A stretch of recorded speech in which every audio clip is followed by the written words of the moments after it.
Ngayong araw ng Miyerkules, muli po natin makakasama ang Zamboanga City Medical Center para pag-usapan po ang tungkol sa ating kalusugan.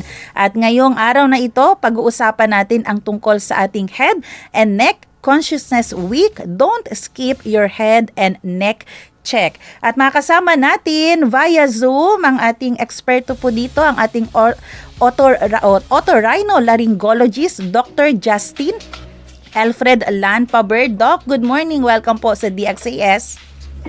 Yes, good morning. Good morning po sa lahat. Yes, good morning po, Doc. At ito nga po, Doc, nung pag-uusapan natin itong tungkol sa Head and Neck Consciousness Week. Siguro po, Doc, no, yung una po sa lahat, bakit po ba mahalaga na mapag-usapan po natin ito at may malaman po ang ating public tungkol dito? Okay, yung Head and Neck Cancer Consciousness Week, nagsimula po ito sometime 2008. Ito po ay nationwide campaign po dito sa atin sa Pilipinas para sa early detection ng mga possible head and neck na cancer. So ito po ay ini-encourage po natin para maaga natin malaman kung meron pong possibility na magkaroon ng mga cancer ang ating mga pasyente at ating mga kababayan dito sa Pilipinas. Ito po ba, Doc, may pag ganito po ba? Kasi, Doc, no, yung iba, pag sinabing head and neck lang, medyo hindi nila masyadong binibigyan ng attention. Ito rin po ba yung isa sa mga challenges natin, Doc, sa ating mga pasyente? Okay po. Kadalasan po kasi, marami pong mga dahilan kung bakit hindi muna nagpapatingin yung mga pasyente natin. Isa na po dyan, ang Pilipino, likha na matiisin. Iba naman po ang dahilan, financial constraints. Yung mga iba naman po, parang sabihin nila, buko lang yan or pamamaos lang yan, mawawala lang din. So yun po yung usually mga dahilan hanggang sa medyo delikado na or medyo nasa later stage na po ang mga problema. Doon po mas mahirap na po natin siyang gamutin. Pero dito po sa atin, Doc, usually ano po yung mga, bukod po doon sa sinabi natin na may cancer po, no, ano po yung mga ibang neck and head conditions po na common po sa atin? Usually po dyan, mga bukol-bukol po, usually po mga bukol sa leeg, kadalasan po nagkakaroon tayo ng mga goiter, endemic po, medyo madalas po sa mga Pilipino yan, dahil po nakatira po tayo dito sa tinatawag natin Ring of Fire, medyo common po ang goiter sa ating mga Pilipino. Yung iba naman po, mga iba pong bukol sa mga sa may ulo, sa may dito po sa may pisngi, pwede rin po yan, yung mga parotid tumors. Yung iba naman po, yung mga bukol na nakatago po siya sa loob ng ilong, nakatago po sa likod ng ilong, nakatago din po sa loob ng lalamunan.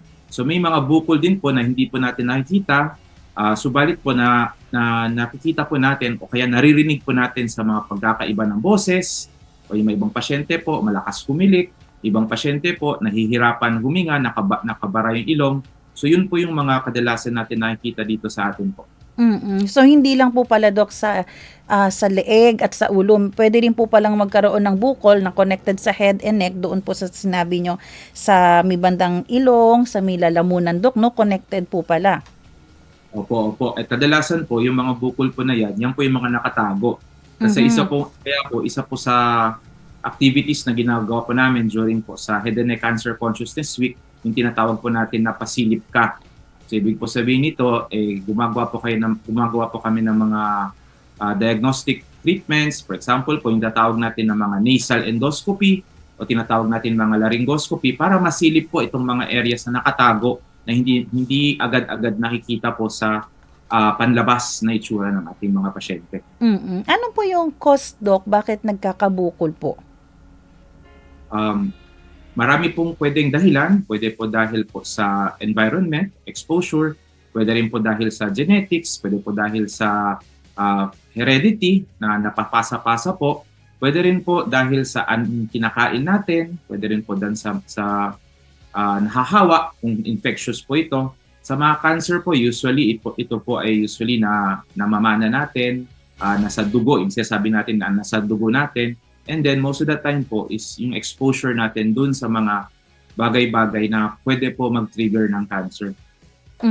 Pero bago po ba siya, Doc, kasi sabi nyo rin po pala kanina, most of it nakatago yung bukol. Pero bago po ba, Dok, magkabukol, may ibang symptoms pa po siya munang pwedeng maramdaman? Okay po.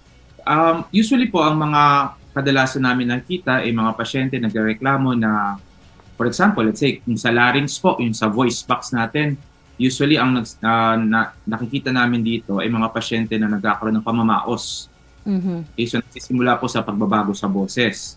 Yung sa ilong naman po, yung mga bukol po sa ilong, kadalasan po ang nararamdaman ng mga pasyente is nagkakaroon ng pagbabara, either sa isang ilong or sa dalawa, or kadalasan po nagkakaroon ng mga pandudugo, usually bleeding sa ilong. Yung iba naman po, nagkakaroon ng mga simptomas na akala mo sa tiyan po nararamdaman, yung tinatawag natin na parang may kabuhi, may nararamdaman, may parang acid na umaakyat sa lalamunan. So marami pong mga pwedeng mga simptomas na sa simula po hindi muna natin masyado pinapansin, nasabi natin mawawala lang yan. So kadalasan po yung mga ganon, pag maaga pa lang makikita mo na yung mga ibang simptomas na yan, mas mabuti po na magpatingin na kayo. Isa din po, pwede po kahit yung mga kasama nyo sa bahay, pwede si Mrs. o si Mr. na ang lakas pala humilik. Mhm. Tapos kadalasan pinapabayaan lang natin, sinasabi natin, kwan lang po yan, napagod lang po, mahirapan lang po makatulog, yung po pala, nagkakaroon na po ng mga obstruction din po sa upper airway. Mhm. Pero hindi siya, Dok, necessary na mahulog po sa cancer yung bukol na iyon.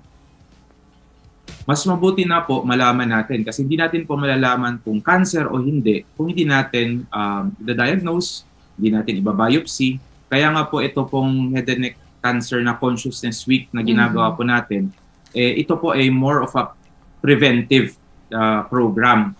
We want to discover as early as possible para hindi na po umabot dun sa mga later stage. And then para po makalma po tayo, mapanatag po tayo na hindi po ito cancer eventually or habang early pa lang may magagawa na po tayo. Mas madali po kasi gamutin kung mas maaga po natin siya nakukuha. Mhm.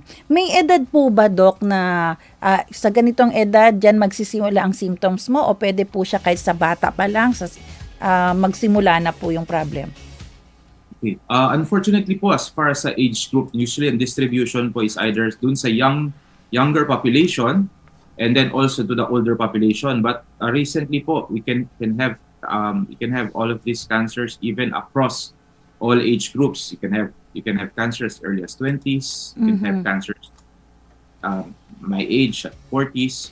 So halos ngayon po, ang pinakamaganda po is habang maaga or habang wala pa masyadong masamang mga simptomas, very minor symptoms pa lang naramdaman, magpatingin na po kayo. Mhm. Dok, yung age 20, may kinalaman po ba ito sa lifestyle na din po nila? Kaya sa ganitong edad, may mga symptoms na? Usually for the younger age group, it's usually prone. No? Meron ka na talagang may hereditary component na po. Okay?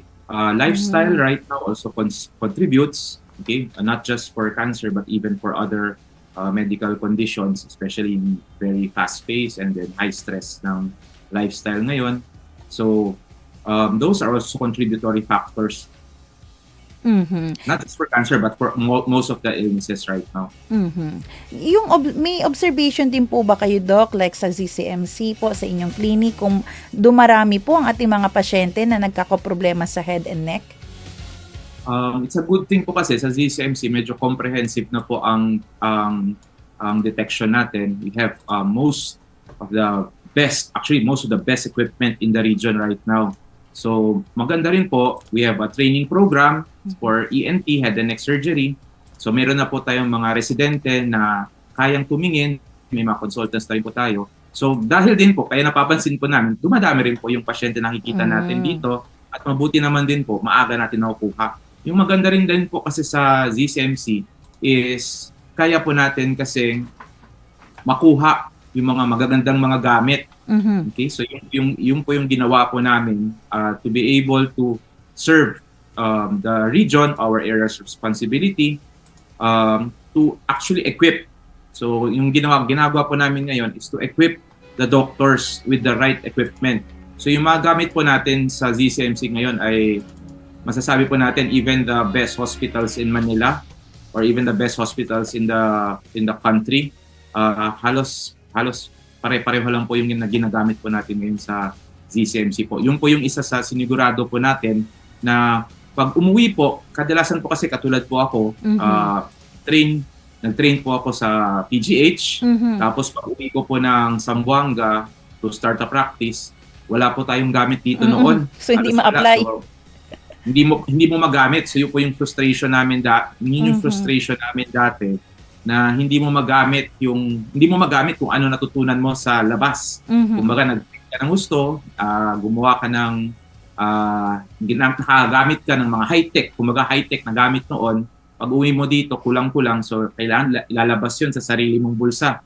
Isa-isahin mo yun na bibilhin, lahat na magamit.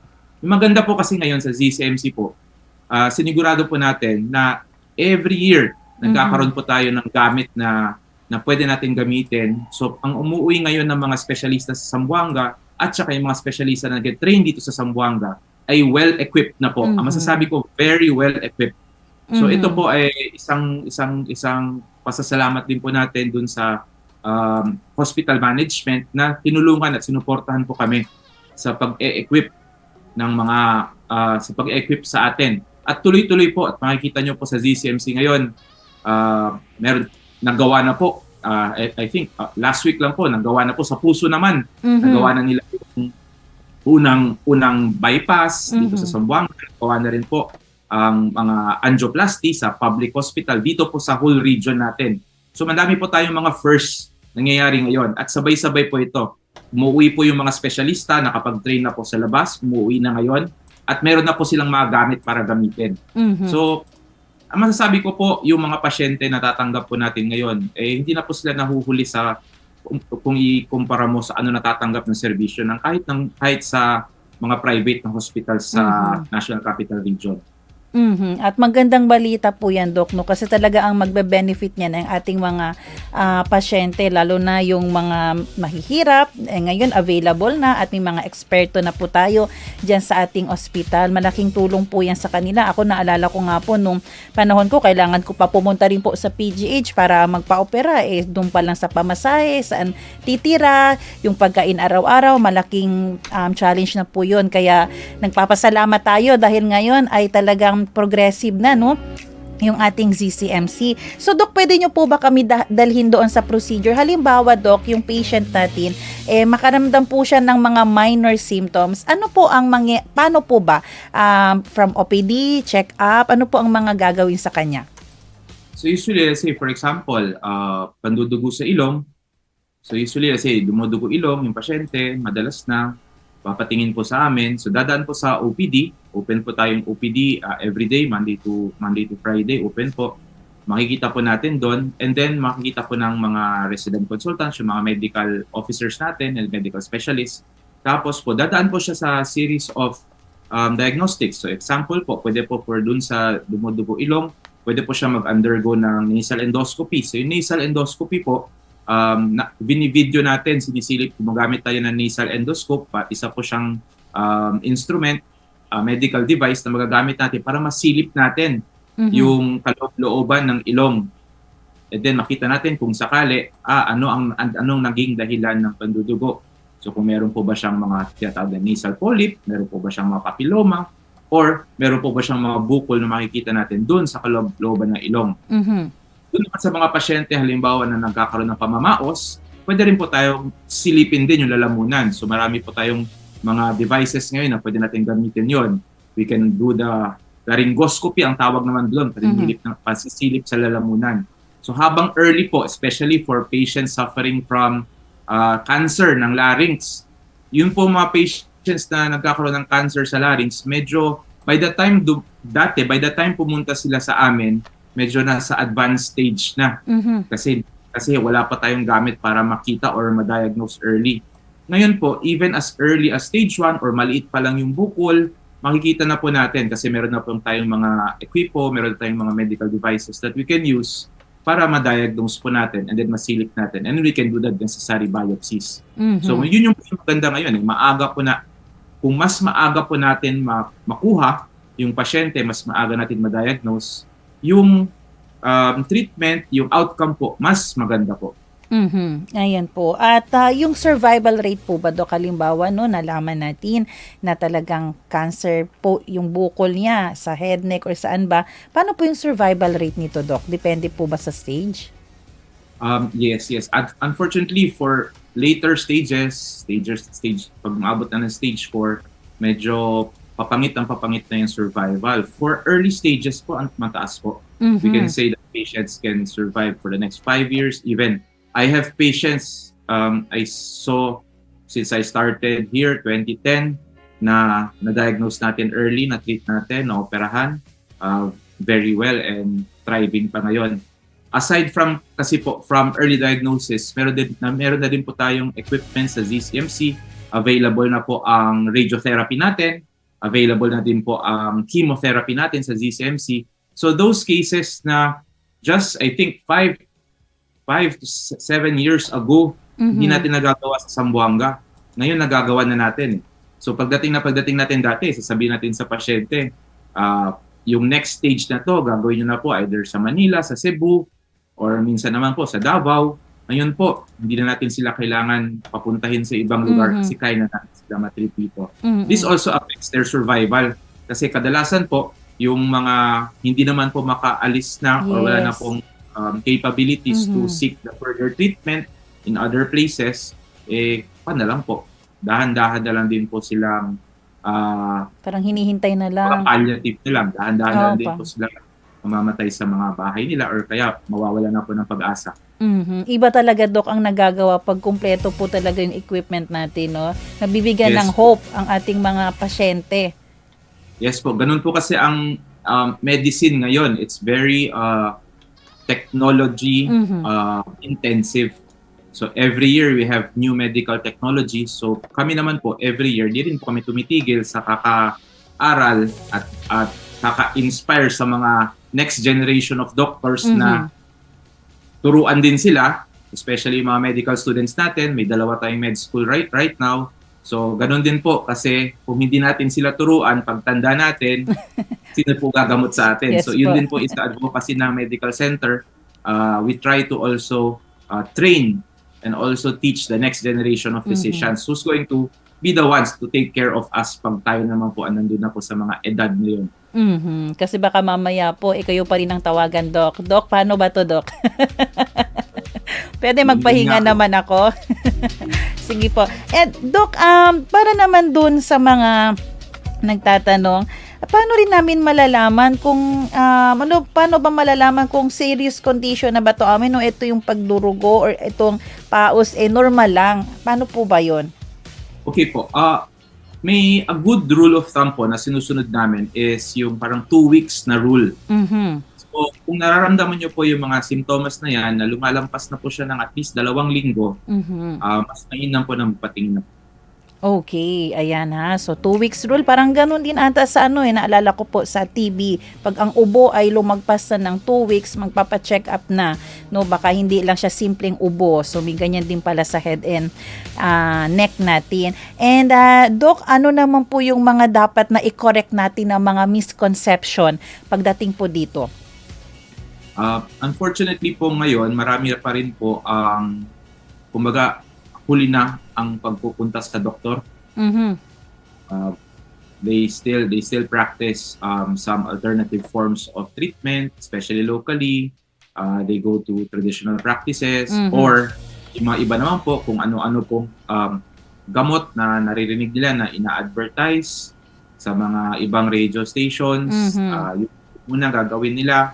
So, unfortunately, by the time they come, medyo nagiging late na rin po tayo. So some practices na ganun po, kumbaga kami na nga po ang sa ibang mga pasyente, ang doktor na po yung last na papatignan nila. Kung patingin na sila sa saan-saan muna at uminom ng kung ano-ano, nagpahid ng kung ano-ano sa mga bukol, sa katawan. So by that time makita po namin, medyo complicated na rin po. And then unfortunately po, yung iba din naman po, kahit na makuha natin ng maaga, hindi rin po agad magpapagamot and then makikita natin in the next few months, by the time na dumating sa atin on follow-up, a few months later, ganun din po, limited na rin po yung options or wala na rin po talaga tayong options Yung pinaka-dangerous nga po na narinig ko na testimony ng patient, sabi niya pa, hindi ko na sinusunod yung nireseta ng doktor kasi eto na lang, yung herbal na lang nga daw po yung kanyang iinumin. Ano po ang inyong masasabi po tungkol dyan, Doc? Yun po yung mahirap po natin din iyon alabanan kasi marami pong ibang mga gamot na herbal, tapos malakas po ang marketing, malakas po ang advertisement. So it's pagdating po doon and then binibili. So it's really still a business. No scientific backups as far as those medications are concerned. So yun din po ang nangyayari doon minsan. So as much as possible po, nanawagan din kami to still trust your doctors and then hopefully po follow po the advice. Ultimately po, yung pasyente pa rin po magdedesisyon para sa sarili niya. So as ang responsibility lang naman po namin is to be able to tell them based on what we know, what we learned, and then advise them as much as we can. Whether or not nasusundan nila or hindi, usually po yung pasyente pa rin po yung magde-decide po nun. Ultimately sila po yung may-ari ng katawan nila. So yun po yung medyo mahirap sa amin. Paano mo siya ma-convince, paano mo siya mapaniwalaan, maniwala sa'yo. And then hopefully get the best possible outcome as early as possible. So yun medyo mga frustrations din po namin sa practice ng medicine. Pero at the end of the day, sa inyo pa rin po pupunta kapag lumala na. So kayo na ngayon, kayo na pagbibintangan. Bakit ganito nangyari sa akin? Pati di nyo masolusyonan. And sometimes po limited na rin po. So yun na po yung medyo unfortunate dyan. Kasi madami po sa mga sakit tulad niyan ay preventable din naman po. Maiiwas. Siguro, Doc, no, may mga ibang practical habit po ba na dapat na lang din nila gawin para ma-reduce po yung risk? Kung meron, ano po yun, Doc? Na mas totoong helpful compared doon sa mga binibili, no, na ina-advertise. So usually let's say for voice naman is actually halimbawa kayo po rate sa radio po kayo, so you're a professional voice user, so you should always also take some time to do voice rest. Actually it's very basic po, hindi pa rin po nagbabago ang human anatomy ever since po ilang libong taon na po yung katawan po natin, hindi pa rin po nagbago, di pa naman tayo nag-mutate, di pa naman nagbago yung katawan. So it still boils down to proper lifestyle po, no? Proper diet. So wag po sumobra din po sa mga kinakain natin, moderation. And then po one thing which is a very it's a new branch of medicine, is sleep medicine. One thing is the benefits of getting actual good sleep, good quality sleep, and then a good number of hours. So those are very restorative din po. So babalik din po tayo enough good food, good exercise, and then proper rest and recovery.